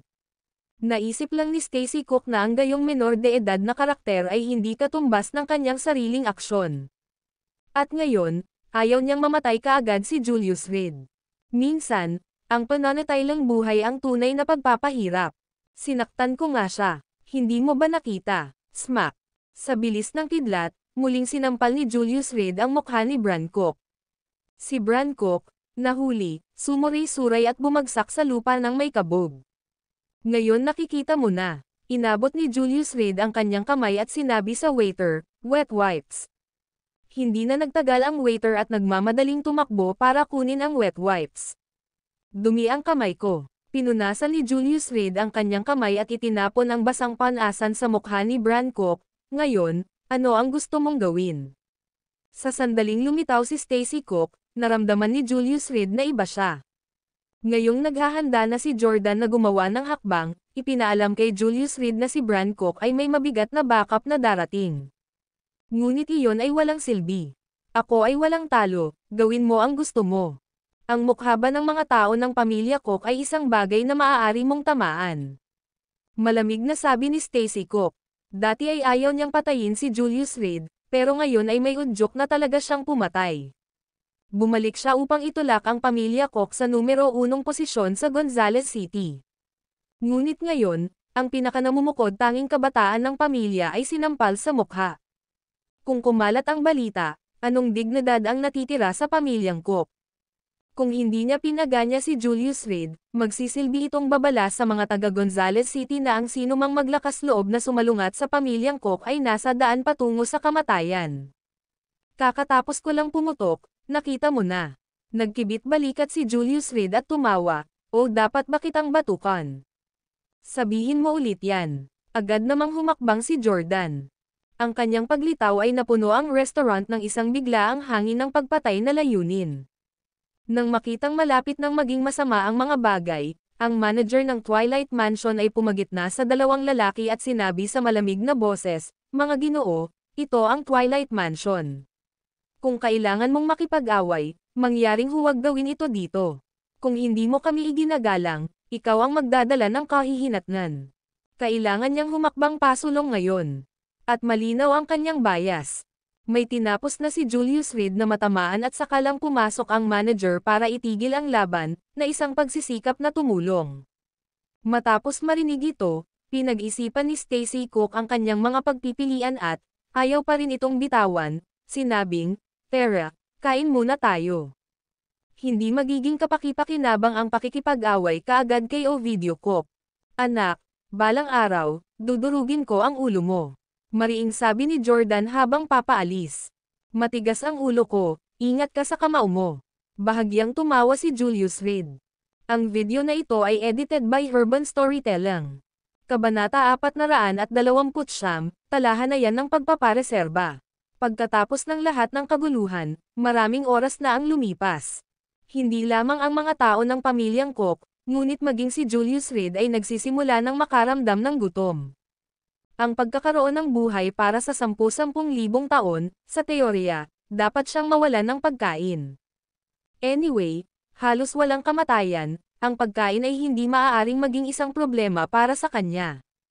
Ngunit ang 3 taong ito ng ordinaryong buhay ng tao ay naging dahilan upang mahilig siyang kumain muli. Pagtingin-tingin sa paligid, punong-puno na ang Twilight Mansion ngayon, isang mesa na lang ang natitira sa unang palapag. Lumingalinga si Stacy Cook at, wala nang ibang pagpipilian, dumiretso sa mesang iyon. "Manager, pinapareserbo ko ang mesang iyon." Nakangiting sabi ni Julius Reed habang nakikita ang mga galaw ni Stacy Cook at ng iba pa. Naiintindihan. Tumanggo ang manager, paano niya nagagawang hindi sumunod sa utos ni Julius Reed. Agad niyang inakay ang mga security guard papunta sa table na iyon. Wow! Ang Twilight Mansion ay talagang kahanga-hanga. Tingnan ang mga mesa at upuan na ito, lahat ay nasa itaas ng linya. Sigurado, hindi ako nagkaroon ng pagkakataong pumunta rito noon. Ngayon lang ito matapos ipilit ni Abram Cook at atubiling pumayag si Tarquin Cook na pumunta. Utang talaga namin si Stacy. Ang buhay na aming nararanasan nitong mga nakaraang taon ay hindi kayang tiisin. Ngayon, sa wakas, nakita na namin ang liwanag ng araw. Ang lahat, sa sandaling nabanggit nila si Tarquin Cook, ay nagsimulang sampin siya. Mabilis silang nakabawi mula sa kanilang pagkabigla at nagsimulang sumipsep kay Stacy Cook, kahit na hinirang siya upang mamahala sa negosyo ng pamilya. "Stacy, bakit hindi mo kunin ang posisyon ng chairman? Walang gaanong talento ang pamilyang Cook natin sa mga taong ito, hinaharangan tayo ni Tarquin Cook." May nagmungkahi, "Kalimutan mo na ito. Hindi ako bumalik para makipag-away sa iyo sa buong maliit na ari-arian ng pamilya na ito. Baka pagtawanan mo ako sa pagsasabi nito, ngunit ano nga ba ang halaga ng perang ito? Ang kinabukasan ng pamilyang Cook ay magiging katulad ng kasalukuyang estado ng Ovidio Cook." Mahinahong sabi ni Stacy Cook, ngunit ni isang tao ay hindi naniwala sa kanya. Alam nila, nabuhay muli ang pamilya Cook. Ngunit nang uupo na sila, biglang lumapit ang manager ng restaurant kasama ang kanyang team, na mukhang humihingi ng tawad. "I'm so sorry, this table has reserved. Would you please be so kind to make way?" "Ano, reserved? Kailan nangyari iyon?" Ang mga tao ng pamilya Cook ay hindi nasisiyahang sinabi, "Sinasabi mo sa amin na ito ay nakalaan kapag tayo ay uupo." Lahat sila ay gutom, at ito na ang huling mesa. Kung talagang sumuko sila, nangangahulugan ito na kailangan nilang maghintay muli sa pila. Kapag nagugutom ka, bawat segundo ay parang walang hanggan. Napakahirap tiisin. "I'm very sorry. Ito ang panuntunan ng restaurant, first come first serve. Hanggat hindi ka pa nakakaupo, sino mang customer ay may karapatang magpareserba. Kung nagpa-reserve ka ng mas maaga, natural, ang mesa ay sa iyo." Nakangiting sabi ng manager. "Anong klaseng kalokohan yan? Kailan naka-reserve ang table na ito?" Iritadong tanong ni Abram Cook. Ang lahat ay nagugutom, at nang sila ay huminahon mula sa nakaraang pagkabigo, ang nakakainis na isyong ito ay lumabas. Ngayon lang, 1 minuto na ang nakalipas. Sumagot ang manager. "Mangyaring sumunod sa mga patakaran ng aming hotel, kapag nakapasok ka sa Twilight Mansion, kailangan mong sundin ang aming mga regulasyon, huwag pahirapan ang aming trabaho." Pagkasabi nito ay umasim na ang ekspresyon ng mukha niya. Sa palagay ko ay reserbasyon din iyan ngayon lang. Matagal na panahon na rin simula noong hindi ko nakita ang pamilya ko, at bihira tayong lumabas para kumain ng magkasama. Pwede mo ba akong ipakilala para makipag-usap ako sa ibang customer na iyon at tingnan kung maaari silang gumawa ng exception? Naglagay si Stacy Cook ng $1,000 sa bulsa ng manager. Siyempre naman, tumango ang manager. Inutusan na siya ni Julius Reed, kung sila ang nagbayad, kunin mo na lang ang pera, total bakit may libre pa. Itong Ginoo dito ay nagpareserba ng mesa, at sa palagay ko ay dapat mo siyang kilalanin, sabi ng manager, at pagkatapos ay muli sa tono ng paghingi ng tawad, kung hindi sumasang-ayon ang customer na ito, maaaring kailanganin mong maghintay. Ikaw kasi, nang makita ang taong dumating ay si Julius Reed, nagngangalit ang mga ngipin ni Bran Cook sa iritasyon. Hindi pa man lang nababawasan ang kanyang mukha, at ngayon, ang magkita sa isang makitid na daan, para bang sinasadya siya ng mga ito. Nasa likod natin sila, ungol ni Bran Cook sa mahinang boses. Ngunit ang mga patakaran ng hotel ay ganito lang. Ang Ginoo ay nagpareserba ng mesa bago ka maupo, nakangiting sabi ng manager, kung nagpareserba sila, maaari ka lamang manood. Mga walang kwentang patakaran. Nagmura si Bran Cook. Sir, pakiisip ang iyong wika. Ang mukha ng manager ay naging malamig, na nakakatakot kay Bran Cook sa katahimikan. Ito ang turf ni Ovidio Cook, at mas alam niya kaysa lumampas. Sa kabila ng kanyang katanyagan sa Gonzales City, napakahina pa rin ang kanyang pundasyon para hamanin ang pinakamayamang tao. Hindi ba natin pwedeng pag-usapan ang bagay na ito? Sinama ng tingin ni Stacy Cook ang manager, na sana ay mapunit niya si Julius Reed sa paa. Ang hamak na ito, parang langaw na hindi nangangagat pero naiinis ka pa rin. Kung hindi lang sa teritoryo ni Ovidio Cook, kung hindi sa Twilight Mansion, dito na niya pinatay ang binatang ito. Walang puwang para sa talakayan. Ang aking biyenan ay nagugutom, at gayon din ang aking biyenan. Nagkibit balikat si Julius Reed, iminuwestro ang Knoxridge at Burl Radcliffe sa likod niya. Buti pa si Burl Radcliffe, at least nakakatayo pa. Knoxridge ay ganap na ginawa para sa takot, naging halaya ang kanyang mga binti at patuloy na nanginginig ang kanyang katawan. Nang marinig si Julius Reed na maglakas loob na tumayo sa pamilya Cook ay natakot siya halos sa punto ng himatayan. Hindi ako nagugutom. Hayaan mo munang kumain si Mr. Cook. Nanginginig na sabi ni Knoxridge, halos nakakatakot ang boses niya. Tama, hindi kami mangangahas na makipagkompetensya sa pamilyang Cook. Tumango si Burl Radcliffe. Sila ay isang ordinaryong pamilya lamang, halos hindi na sila ginawa ng matanda na isang pseudo-second-tier clan noong nabubuhay pa siya. Ngayong nawala na ang matanda, nagkagulo na ang pamilya, at mga ordinaryong tao lang sila. Paano sila makakalaban sa pamilyang Cook? Akala ba nila napakatagal pa nilang mabuhay? Lalo na ang matipunong lalaki sa likod ni Stacy Cook, na natakot sa matandang mag-asawa. Walang pagtutol ang tiyahin at tiyuhin mo. Sabi ni Stacy Cook na ikinatuwa niya ang takot na nakita niya sa kanila. Eksakto, wala kaming tutol, mauna ka. Laging may utos sa mga bagay na ito, pagkatapos mo, please. Kahit na hindi makatayo si Knoxridge, siya ay sapat na malinaw upang magsalita ng malinaw. Miss, gutom ka na ba? Walang magawang umiling si Julius Reed. Kung ginamit ng biyenan niya ang kanyang kakayahan sa paghawak sa kanya sa iba, malalagay pa kaya siya sa ganitong sitwasyon. Sa totoo lang, sunod son urine sa mga tagalabas, ngunit malakas na tumama sa bahay. Maaari niyang isumpa siya sa loob ng buong 2 oras na diretsyo nang hindi inuulit ang sarili. Ngunit pagdating sa iba, siya ay nagiging mahiyain. Miss Radcliffe, nagugutom ka ba? Si Stacy Cook ay muling nagpatibay ng isang mapagmataas na saloobin, na sinusubukang takutin si Kella Radcliffe. Humakbang pasulong si Jordan, binaluktot ang mga kalamnan sa kanyang katawan. Ang dahilan kung bakit sila kumilos sa ganitong paraan ay upang takutin si Julius Reed, upang isuko siya sa kanyang lugar. Nagugutom ako, malakas na sabi ni Kella Radcliffe, hindi natatakot. Talagang asawa ko, Julius Reed. Tawa ng tawa si Julius Reed, itinuro si Jordan, sinubukan mo lang bang takutin ang asawa ko? Nakatingin lang si Jordan kay Kella Radcliffe ng mabangis na titig na kung sinong babae pa ang magpapaiyak on the spot. Kella, baliw ka. Sabihin mong hindi ka nagugutom. Tara na, si Julius Reed, itong talunan, papatayin tayong lahat.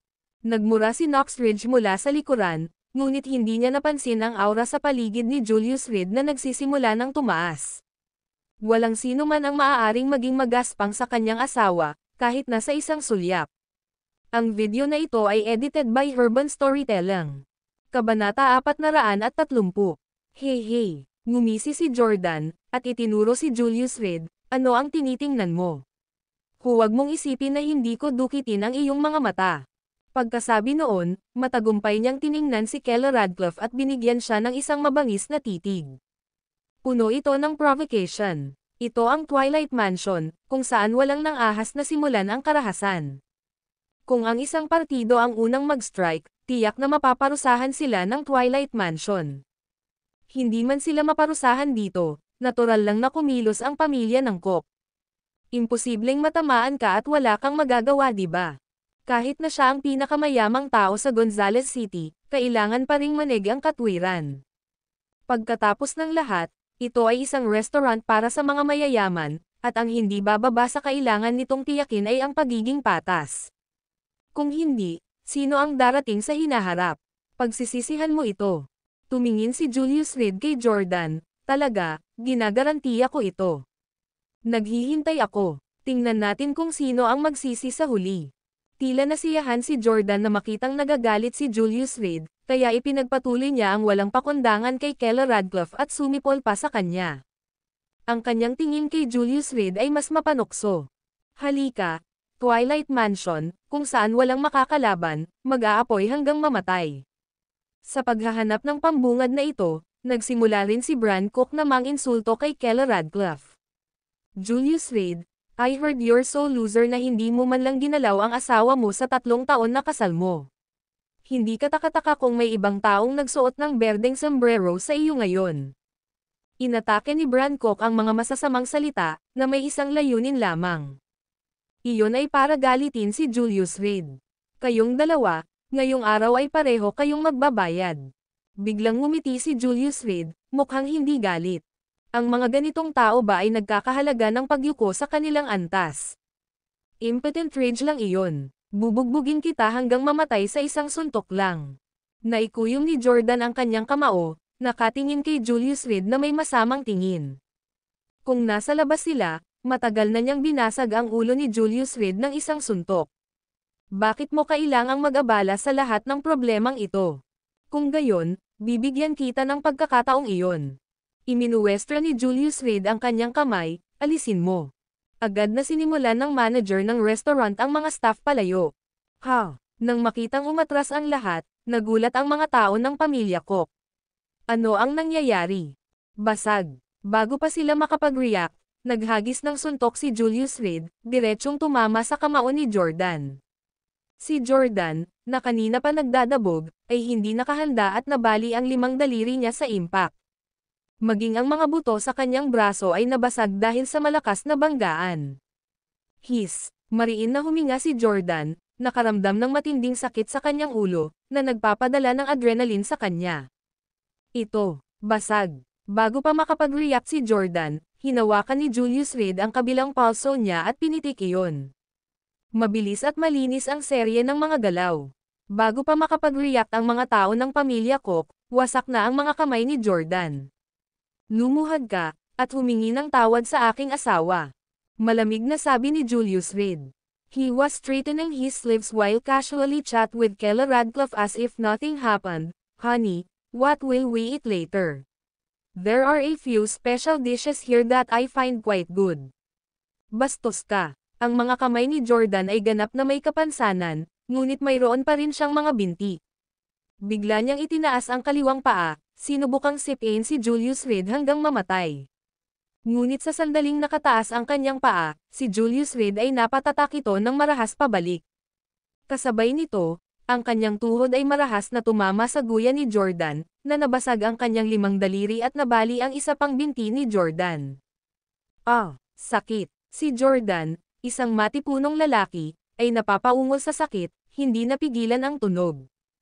Masyadong masakit. Sinasabi ng lahat na ang 10 daliri ay konektado sa puso, at upang magkaroon ng 3 sa 4 na mga paa na nabali tulad nito, ito ay isang himala na may kamalayan pa rin si Jordan. Narinig ko na ang isang suntok mula sa iyo ay maaaring pumatay sa akin. Yumuko si Julius Reed, itinuro ang sarili niyang ulo, halika, patulan mo ako dito. Namumula ang mga mata ni Jordan, nag-aapoy sa pagnanais na gumanti. Ngunit ngayon, isang magandang paa na lang ang natitira, hindi siya makagalaw. You know what? Hindi ako ayoko sa mga taong nagyayabang. Yumuko si Julius, same time na nagsalita, dahil madalas, kahit ang katotohanan ay maaaring mapagkamalang pagmamayabang. Pero okay lang, bakit natin dapat pakialaman ang iniisip ng iba? Napabuntong hininga siya sabay hawak sa baba ni Jordan, may pagkakapareho tayo, walang naniniwala sa mga sinasabi natin. Halimbawa, sinasabi mong isang suntok lang ang maaaring sumabog sa ulo ko, hindi ako naniniwala. Sabi ko people ayan kita, tinawanan mo lang. Pero at the same time, magkaiba tayo. Dahan-daang tumayo si Julius, tinapakan ang natitirang magandang binti ni Jordan, ang kaibahan, ginagawa kong totoo ang lahat ng pagyayabang ko. At ngayon, ikaw ang saksi. Basag. Habang nadudurog ang binti na ito, si Jordan ay nahimatay ng malamig. Nabalot ng katahimikan ang Twilight Mansion. Ang mga tao ng pamilya Cook ay natakot sa kanilang mga talino. Anong klaseng halimaw ito? Malakas si Jordan, malinaw iyon sa pakikipag-sparring sa pamilya Cook kagabi. Mahigit 20 Cook family bodyguards ay hindi man lang makalapit. Ngunit ngayon, hindi man lang nagkaroon ng pagkakataon si Jordan na lumaban, dahil ang lahat ng kanyang mga kamay at paa ay baldado, nawalan ng kakayahang gumalaw ng buo. Tinitigan ni Stacy Cook si Julius Reed, seryosong tinitigan ang binata sa unang pagkakataon. Bago ito, hindi niya akalain na ang Gonzales City ay maaaring maglagay ng isang kakilakilabot na karakter. Ang mahalagang bagay ay ang mabilis na makipag-ugnayan sa organisasyong sumusuporta sa kanya at humiling ng tulong. Ngayon lang, parang nagmura ka sa isang tao. Naglakad-lakad si Julius kay Bran Cook, nakangiting nagtanong, mali ba ang narinig ko? Ako, sa pagpikit ng kanyang mga mata, ngumiti si Bran Cook, Mr. Reed, mali ang narinig mo. Bang! Nang matapos siyang magsalita, sumuntok si Julius, dahilan para bumulwak ang dugo mula sa butas ng ilong ni Bran Cook. Nabali agad ang tungki ng ilong niya. Sabihin mo ulit yan. Tahol ni Julius, maglakas loob na guluhin ang aking asawa, at may isang paraan lamang, kamatayan. Pero ayaw niyang patayin si Bran Cook, dahil mas nakakaaliw ng buhay ang mga ganyang tao. Nagkamali ako, pumalakpak, lumuhad si Bran Cook sa lupa, patuloy na kinakatok ang kanyang ulo, pakiusap bitawan mo ako. Pinalaki sa pribilehiyo, bihira siyang bugbugin noon. Hanggang sa pambubugbog mula sa Wilson Pavilion Disciple ilang araw na ang nakakaraan, kung saan nagising si Bran Cook sa takot sa kalagitnaan ng gabi. Napuno ng takot ang pag-iisip sa matinding sakit na iyon. Sindek, sa puntong ito, wala siyang pakialam sa mukha o dignidad. Kung maaari lang siyang matalo ng kaunti, iyon ang talagang mahalaga. Kahit na ang malakas na Jordan ay nauwi sa kapansanan, gumagapang sa lupa na parang patay na aso, hindi alam ang kanyang kapalaran. Kung alam mo lang na darating ang araw na ito, bakit mo ginawa ito sa unang lugar? Ipinatong ni Julius ang kanyang paa sa mga daliri ni Bran Cook, dahan-daang giniling ang mga ito. Nakakonekta sa puso, ilang beses na nagising si Bran Cook, at sa bawat oras na nahimatay siya muli. Sa tuwing sumisigaw siya, may naglalagay ng tuwalya sa kanyang bibig. Nang makitang walang ginagawa ang mga security guard, hindi napigilan ni Bran Cook na sumigaw, wala ka bang gagawin? Ito ang iyong restaurant. Ngunit nanatiling walang pakialam ang mga gwardya. Kung may naninirang puri sa aming restaurant, sinusunod namin ang mga patakaran. Malamig na sabi ng manager. Naiintindihan. Kinaladkad ng ilang gwardya si Bran Cook palabas sa pasukan, na sinundan ng isang pagsabog ng nakakatakot na hiyawan. Gusto naming kumain, at hindi ka rin ba nagugutom? Lumuhad ka muna at huminga muna. Kinaway-kaway ni Julius ang kanyang kamay, at lahat ng pamilya ng Cook, kabilang si Stacy Cook, ay nakaluhod sa tabi ng mesa.